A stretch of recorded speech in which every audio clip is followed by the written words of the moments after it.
La voz de los protagonistas. En Contextos. Bueno, continuamos con el programa y ahora tenemos oportunidad de platicar con Luis Francisco Tremillo González, coordinador de grupos de diálogo, asesor de la Universidad Pedagógica de Durango, miembro de la Federación Mexicana de Filosofía para Niños, sobre la función que desarrolla el diseminar o desarrollar el programa de Filosofía para Niños a través de la metodología Comunidad de Diálogo, método creado por Matthew Lipman. Este programa se dirige a docentes y otros profesionales. No se necesita ser filósofo, comprende la formación docente en el sentido de desarrollar el pensar crítico de los estudiantes. Pues yo le agradezco muchísimo que esté con nosotros y que podamos platicar algo que de entrada me llama la atención: filosofía para niños. Y cuando hablamos de filosofía, luego pensamos que es un concepto sumamente árido, difícil, que está reservado solo para unos cuantos. Pero entonces, ¿cómo aterrizarlo en una comunidad infantil? ¿Cuáles son las bases teóricas, pedagógicas que pudieran sustentar la presencia de la filosofía en la ruta académica de los infantes? Sí, muchas gracias. En principio, el concepto que es metodológico de filosofía para niños, responde precisamente al método Comunidad de Diálogo, en donde a través precisamente de esta metodología, que sentimos que es la parte más débil en general en la educación en los diferentes niveles, se pretende formar a los docentes y a los que no son docentes también, incluso padres de familia, para que bajo esta modalidad metodológica promuevan el pensamiento de manera general y de manera específica desarrollen y promuevan también y cultiven alguna serie de habilidades específicas en donde se trabajan a partir de cuestionamientos que en un principio son cuestionamientos originados, creados por el mismo grupo. ¿Qué tipo de habilidades son las que se desarrollan? Las habilidades de las que se habla el programa de Filosofía para Niños son específicamente hacer preguntas, hacer buenas preguntas, dar razones, hacer inferencias, argumentar nuestras expresiones, definir conceptos, desarrollar habilidades específicas en cuanto a comunicación, sobre todo ética y lógica. Reconstruimos conceptos. Yo le llamo reconstruir porque acá se le llama construir, pero en realidad ya tenemos nociones, entonces hay que trabajar con eso que traen los muchachos. Y el trabajo concretamente de estas habilidades específicas responde mucho a la fundamentación teórica de Sócrates, quien dijo querer hacer para que los estudiantes aprendieran, para que los estudiantes pensaran los contenidos, pensaran su programa, su currículum, hacer lo mismo que hacía su mamá era partera, entonces él dice, yo voy a usar la mayéutica. Entonces la mayéutica representa como el arte de parir, claro, el arte de dar a luz, ¿sí? Claro. Porque en realidad nosotros no les enseñamos a los estudiantes contenidos, les enseñamos a pensar los contenidos a través precisamente de estos cuestionamientos socráticos. Claro, con esta metodología, porque desgraciadamente lo que se ha venido haciendo con los modelos educativos es fomentar la memoria en lugar de fomentar el discernimiento o el pensamiento crítico, y eso creo que no nos ha hecho mucho bien, que digamos, porque el disco duro de muchos de nosotros es muy pequeño, tiene muy pequeña capacidad. Sí, bueno, en realidad me parece que sí se vale denunciar, sí se vale hacer una crítica dura a lo que la escuela tradicional convencional ha hecho, que ha sido más que nada a través de transmisión de conocimientos, y un poquito evocando al autor que estamos trabajando paralelamente, Paulo Freire, él le llama la famosa educación bancaria.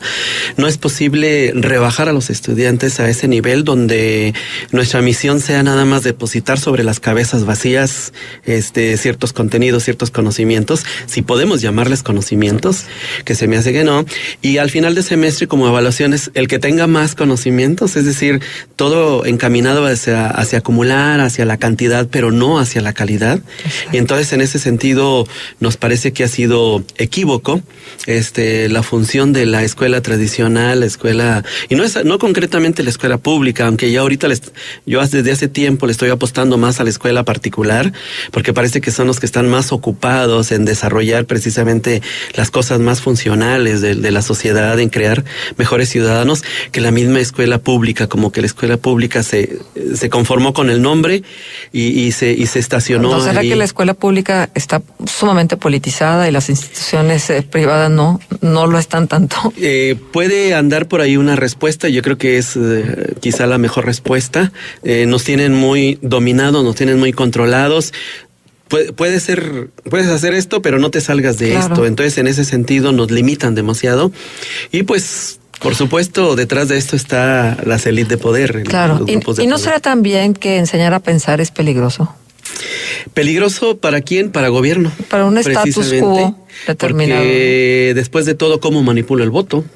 ¿Sí? Exacto. Sí, en ese sentido. Entonces, es peligroso para cierta población porque me ganan el paquete, ¿no? Exactamente. Sí. Hace un momento usted mencionaba que las preguntas son fundamentales. Y muy curioso porque me tocaba reflexionar sobre el tema de las preguntas recientemente. Y es que vivimos con base a preguntas. ¿Cómo se crea, cómo se innova si no es a través de una pregunta? ¿Cómo se piensa muchas de las veces si no a través de las preguntas? Pero acá preguntan pocos y responden muchos. Sí, por un lado, una nominación que parece importante señalar en relación a esta metodología, también se le llama comunidad de cuestionamiento, a propósito de lo que estamos en este momento mencionando, mientras por otro lado, otro autor que curiosamente se conocieron y que desafortunadamente de los 5 que se conocieron solamente está con nosotros trabajando una persona que curiosamente es del estado de aquí de Durango, creo que de Gómez Palacio, la doctora Teresa de la Garza, la única sobreviviente de ese encuentro que tuvieron entre Matthew Lehman, creador del programa de filosofía para niños, y Pablo Freire. A lo que me refiero es que en Freire se llama la pedagogía de la pregunta, y él dice, tenemos que trabajar una pedagogía de la pregunta, pero no de la respuesta. Yo les digo, sí hay que dar respuestas, pero no respuestas, sino en plural. Y tú mismo para una pregunta puedes tener no solo una, sino hasta 3 o más respuestas.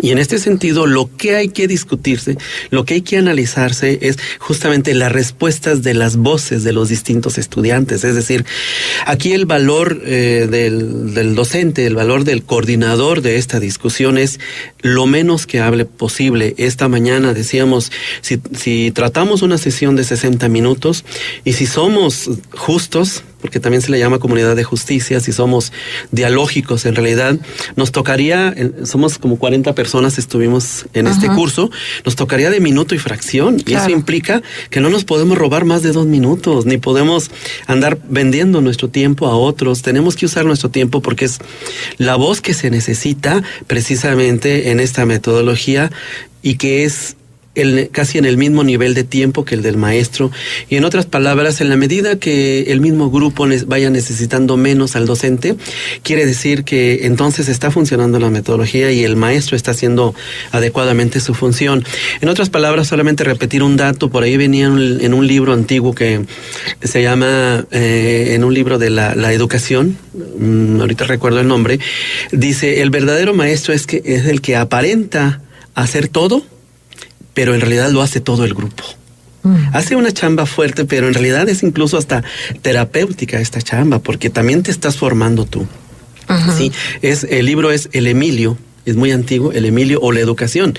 Es algo parecido a un libro que estamos recomendando también y que viene en película, Sofía o El Mundo de Sofía. Ya está, es un libro base que tomó en cuenta Matthew Lehman para crear precisamente las novelas o textos novelados que conforman el currículum de filosofía para niños, y la base es el libro de Sofía que viene a manera de novela. Quiero preguntar algo, ¿el nuevo modelo educativo contempla abrir el espacio?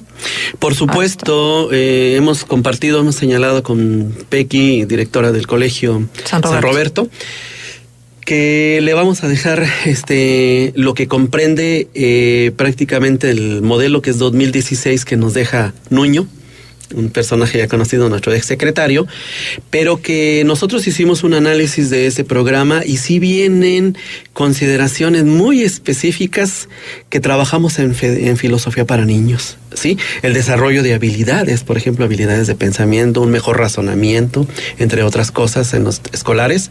Hablamos de los diferentes niveles, pero el problema cuando él propone este proyecto educativo nacional, le deja todo el compromiso a las universidades, a las formadoras de docentes, a la docencia en general.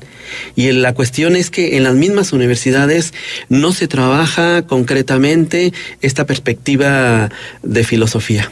Uh-huh. Se sigue trabajando en general, hay pocas instituciones que trabajan, algunos de los docentes, no estoy generalizando porque no tengo los elementos de algunas instituciones, pero muy pocos trabajan esta perspectiva filosófica, esta perspectiva educativa para formar docentes en esta idea de filosofía para niños. Pues es lamentable entonces que haya un planteamiento que finalmente no tiene las especificidades de nuestra realidad educativa y que entonces siempre nos quedamos a medias o nos quedamos cortos o bueno, se hace lo que se puede.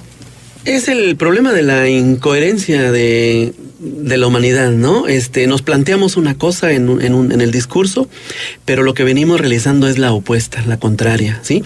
Aunque vale regresarme un poquito y decirte que en algunas instituciones, sobre todo en algunos niveles, en el de bachillerato, sobre todo acá en la parte del sur, Puebla específicamente, que nos enteramos, mismo Durango, aunque fue así como de pasada, se preparó a algunos maestros para que trabajaran precisamente filosofía para niños, pero sobre todo la clase de valores, la clase de civismo, pero en realidad no recuerdo, no tengo el dato si en Puebla se sigue trabajando, pero sí hay instituciones públicas que han estado buscando precisamente este proyecto para formar y desarrollarlo, incluso por lo menos como columna vertebral en sus instituciones, ¿verdad? Siempre pero se ha dicho que la educación es una triada, ¿no? Donde está la escuela, los padres y el alumno. Sí. ¿Y qué sucede si la escuela propone algo y en la casa se ignora? Uh-huh.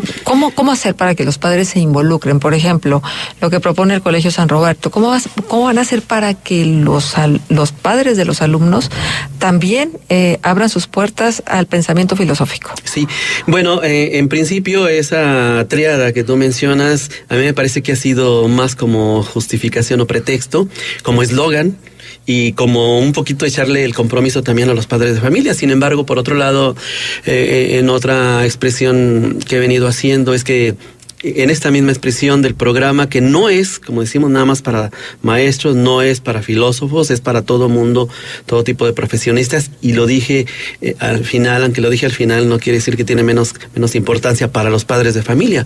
Incluso nosotros hemos tenido trabajos de comunidades de diálogo en que el mismo tema lo trabajamos con niños y con padres de familia. En Durango hicimos alguna ocasión esto. El detalle es que ya no se tuvo la oportunidad de continuarse, pero en realidad también el programa de Escuela para Padres tendría que incluir esta metodología en el sentido de comprometerlos, porque esta mañana mencionaba también ya en otro espacio las cuestiones de las tareas. ¿Qué pasa? ¿Cuál es en realidad la función de las tareas? Y bueno, aunque hay expresiones interesantes, también en común me parece que hay algunas expresiones donde el mismo docente, al no terminar de cubrir por la presión de los tiempos, no terminar de cubrir su programa educativa, bueno, pues me faltaron de estos 30 temas, me faltaron 10, se los encargo de tarea. Y díganme, los padres no están preparados para eso. Ahora, ¿cuál es el concepto de tarea que ha sido más en el carácter de entretener y de enajenar a los mismos estudiantes? Yo recuerdo así un caso rápido como ejemplo, allá en Durango había una escuela donde se era distinguida, reconocida como la mejor escuela, pero porque a los niños se les tenía desde que llegaban, en cuanto se cambiaban del uniforme y medio comían, hasta las 12 de la noche haciendo tarea. y los papás bien a gusto, bien tranquilos. ¿Dónde estaba el compromiso de los papás? No sabían si en realidad estaban haciendo tarea. Ellos creían que sí estaban haciendo la tarea, pero a veces hacían otra cosa y luego aparecían expresiones de las escuelas que los niños no estaban cubriendo con la tarea. Pero bueno, me refiero específicamente a denunciar ese excesiva cantidad de tareas que les encargaban a los estudiantes, más que para educarlos, para entretenerlos. Uh-huh. Y que ese entretenimiento era más enajenante, era una malformación más que otra cosa. Y para terminar, ¿cómo funciona una comunidad de diálogo? O sea, ¿se eligen temas? ¿Se hacen preguntas acerca del tema? ¿O cómo funciona? Sí, concretamente la comunidad de diálogo responde al programa de filosofía para niños, en donde el currículum es una serie de 8 novelas creadas por el doctor Lehmann, a partir precisamente, vale decir este comentario, de que él con sus estudiantes de preparatoria detectaba demasiadas debilidades en relación a argumentar, a defender sus ideas de los escritos que él les encargaba de tarea que elaboraran, desarrollo de un tema, de algún artículo pequeño, y en ese sentido veía tantas carencias, no sabían argumentar, no sabían defender, no sabían hacer inferencias, entre otras cosas, y entonces la comunidad de diálogo plantea las novelas plantean temas y habilidades que vienen específicas ya en la misma narrativa, uh-huh, tratada a través de texto novelado, en donde leemos un espacio donde aquí vale mucho decir que el espacio de lectura es fundamental, porque es donde está garantizando el mismo docente que todos leímos. Hay una consigna muy específica en donde todo el mundo va a leer, empieza a leer una persona y le pasa la estafeta al siguiente. No sabes a quién le va a tocar, no sabe el grupo a quién le va a tocar, porque si lo hiciéramos de izquierda a derecha o en carrusel, ya cuando le toque a un niño travieso se va a descuidar la otra parte de la lectura, uh-huh, ¿sí? Y a partir de ahí se les pide a los chicos que identifiquen conceptos, que identifiquen alguna frase que les llame la atención y que hagan una pregunta. Quizá en un primer momento yo lo hago de manera individual y enseguida ya para conformar equipos tratamos precisamente lo convertimos a equipos, porque no puede aparecer en el pintarrón una agenda de preguntas que es creada por el grupo, en donde van los temas, lo que tú preguntabas, ¿qué temas? Los temas los escogen los chicos, pero ya están propuestos, sugeridos en las novelas, y entonces nosotros no sabemos por dónde se vaya a ir el grupo, no sabemos qué tipo de preguntas vayan a hacer, ¿sí? Pero nuestro papel es precisamente para afinar las preguntas y para que la agenda de diálogo elaborada por el grupo quede precisamente comprendida por todo el grupo, y a partir de ahí, de una elección que hacemos de las 6, 8 preguntas, 6 se sugiere de preferencia, se elige la pregunta, y a partir de el equipo que sale con mayor votación, usamos la votación solo como una estrategia de rapidez, y para que el grupo sea el que elige, generalmente les solicitamos que elijan dos preguntas o que voten 2 veces, en otras palabras, para que no voten nada más por la suya, si les pedimos una sola vez, porque si hay equipos de 6 y equipos de 4, pues va a ganar el equipo de 8. Entonces, queremos evitar esas distorsiones de lo que hemos querido ir entendiendo como voto democrático, elección democrática. Y a partir de ahí, el grupo elige, sin manipulación del maestro, el tema por donde vamos a trabajar. Pues muchos aprendizajes. Es mucho. Dentro de un mismo objetivo, de un mismo método. Uh-huh, ¿no? Sí. Porque finalmente está la lectura en voz alta, la comprensión de la lectura, el ejercicio democrático. No sé, me parece que tienen muchos valores agregados extraordinarios estos esfuerzos. Bueno, y entonces, ¿esto es extracurricular o está integrado a la currícula? No está integrado filosofía para niños a la currícula, solamente instituciones particulares, y son contadas en León, Guanajuato, en San Cristóbal de las Casas, pero lo toman, debe ser curricular. Lo están integrando de manera curricular en estas instituciones como columna vertebral de todos las demás materias. Uh-huh. No es extra, no es cocurricular. Me parece que tendría que ser así como que el currículum central. Pero Pero hacerlo de esa manera depende de la escuela o depende de quién.